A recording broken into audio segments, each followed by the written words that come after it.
నానుడి స్టార్ట్ అవుతుందో దాన్ని ఎవ్వరు కూడా ఆపలేరమ్మని చెప్పండి. ప్రజల నోళ్లలో నానుడి స్టార్ట్ అయింది. రేవంత్ రెడ్డి పోవాలి, కేసీఆర్ రావాలి అన్నటువంటి నానుడి ఏదైతుందో ఇవాళ ప్రజలు ఆరంభమైంది. మీరు ఎక్కడ పోయినా చెప్పంటున్నాను. నేను గ్రామాలు పర్యటిస్తుంటే మన వసంత గారు ఎక్కడ అందరం బీఆర్ఎస్ సార్, మళ్ళీ కేసీఆర్ రావాలి సార్ అని జరిగాక నేను ఆశ్చర్యపోయిన. మరి ఇంట్లో ఎక్కడ పోయినా ఎప్పుడు కనబడలేదు. ఇప్పుడు ఏ గ్రామం ఏదైతున్నదో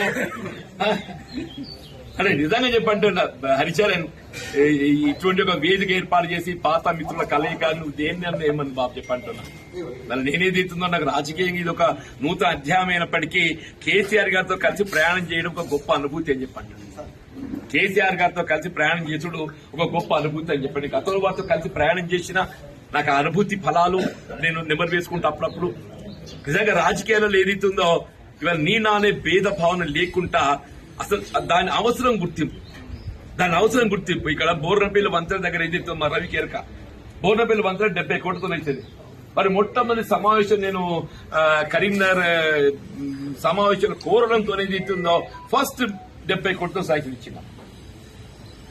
అదే కాదు ఇవ్వాలని చెప్తున్నాను నేను. అందరి వల్ల మొన్న ఎన్నికలు వచ్చేవరకల్లా నేను సీసీ రోడ్ వేసినా, నేను డ్రైన్ కట్టిన, ఇదిగా ఇంతవరకు ఏదైతుందో కాంగ్రెస్ ప్రభుత్వం వచ్చిన తర్వాత నువ్వు మంజూరు చేయబడ్డ నిధులతో వేసింది ఒక్క రోడ్డు చెప్పాయి మా శివకేశ్వర ఉండడానికి అన్నెరక.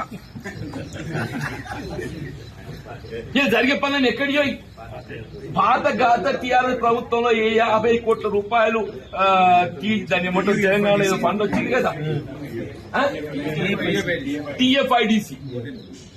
టీఎఫ్ఐడిసి అమ్మాయిది. గత ప్రభుత్వంలో వచ్చినట్టు ఒక 50 కోట్ల టీఎఫ్ఐడిసి పనులు ఏదైతుందో ఇవి ఇప్పుడు జరిగినాయి. కాంగ్రెస్ ప్రభుత్వం వచ్చిన తర్వాత మంజూరు చేయబడ్డ నిధులు అని చెప్పని ఇదే గొప్ప చెప్పే ప్రయత్నం చేసిందో అవి ఇంతరూ టెండర్ ప్రక్రియ లోపల ఇవి కూడా బయటకు రాలేదు. ఇవి కూడా బయటకు రాలేదని చెప్పంటున్నాను. నూకపల్లి హౌసింగ్ కూడా ఏది ఇస్తుందో ఆనాడు నేను ఆరంభింపజేసినటువంటి గృహాలు వినియోగంలోకి రావాలి. ఎవరు ఆరంభింపజేసినా ఎవరి ఆలోచన ఏది ఇస్తుందో దాని కార్యరూపం ఇవ్వాలి. ఆ కార్యరూపం ఇచ్చినప్పుడు ఏదితో ఫలాలు ఏది ఇస్తుందో నిరుపేద వర్గాలు చెందుతాయని చెప్పని ఆనాడు కేసీఆర్ గారు మరి కేటీఆర్ గారు శంకుస్థాపన చేసే కోసం మీరు కూడా ఉన్నారమ్మన్నాడు. 4000 గృహాలు సిద్దిపేట తర్వాత ఎక్కడ మంజూరు ఇచ్చిందంటే మన జగిత్యాలు ఇచ్చిందని చెప్పండి. మూలం ఏదైతుందో సరే ఆలోచన ఎవరిదన్నా కానీ నిరుపేద వర్గాలు తోడ్పడాలని చెప్పి అంటుంది. వీళ్ళ జగిత్యాల పట్టణమే కానీ ఈ ప్రాంతమే కానీ వీళ్ళ కేవలం ఇది ఉత్తర తెలంగాణ ప్రాంతానికి పరిమితం కాదు, యావత్ తెలంగాణకు దిక్చూచి అని చెప్పంటున్నా. ఇది యావత్ తెలంగాణకు దిక్చూచి అని చెప్పంటున్నా.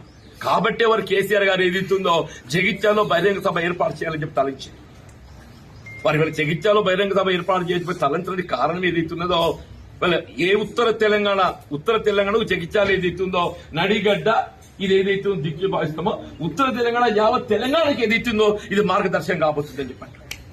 రేపు 20 తారీఖు సమావేశం ఏదైతుందో యావత్ తెలంగాణ ప్రజానికే మనం గమనిస్తున్నారు అసలు ఏం కాబోతుందో జగిత్యాల.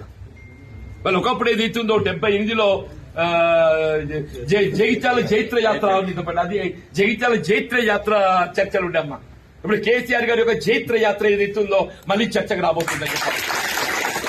జగిత్యాలలో కేసీఆర్ గారి జైత్ర యాత్ర ఏదైతుందో మళ్ళీ చర్చలకు రాబోతుందని చెప్పండి. ఏదైనా ఇందులో భాగస్వాములు కావటం మనందరి యొక్క అదృష్టంగా భావించాలని చెప్పంటున్నా. నేను కేసీఆర్ గారికి కలిసినప్పుడు మీరు కూడా ఉన్నామా సాక్షి. నేను వాళ్ళతో చెప్పాను మీతో కలిసి ప్రయాణం చేసుడు ఏదైతుందో ఒక విధంగా నా కర్మ సిద్ధాంతాన్ని నమ్ముతాను, నేను దేవుడు చూపిన మార్గం అనుకుంటాను చెప్పి తప్పకుండా భవిష్యత్తు లోపల ఏదైతుందో తెలంగాణ రాష్ట్ర పునర్నిర్మాణం కొరకు భవిష్యత్తు కేసీఆర్ గారు ముఖ్యమంత్రి కావడమే దానికి ఏకైక మార్గం అని చెప్పండి.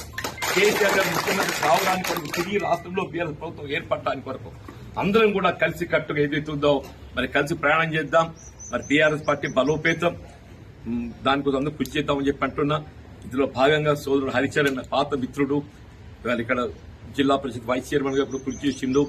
బీఆర్ఎస్ పార్టీ ఆవిర్భావంకి వెళ్ళి కూడా వారు బలోపేతం పనిచేస్తుండ్రు. వారందరినీ మనందరికీ కలిసి ఒక వేదిక ఏర్పాటు చేసేందుకు వారికి ప్రత్యేక ధన్యవాదాలు చెప్తారు. పాల్గొన్నట్టు సోదరి వసంత సురేష్ గారు, మా పెద్దన్న పురుషోత్తమరావు గారు వారు ఇప్పుడే అన్నారు నాకు రాజకీయంగా ఏ పొలిటికల్ పార్టీ కమిట్మెంట్ అని లేకున్నా కానీ వీళ్ళ సోషల్ జస్టిస్ వీళ్ళ సమాజంలో ఏదైతుందో ఒక బాధ్యత గల పౌరుడిగా నాది కూడా బాధ్యత ఉంటుంది, అంటే వారిది కూడా బాధ్యత ఉంటుంది.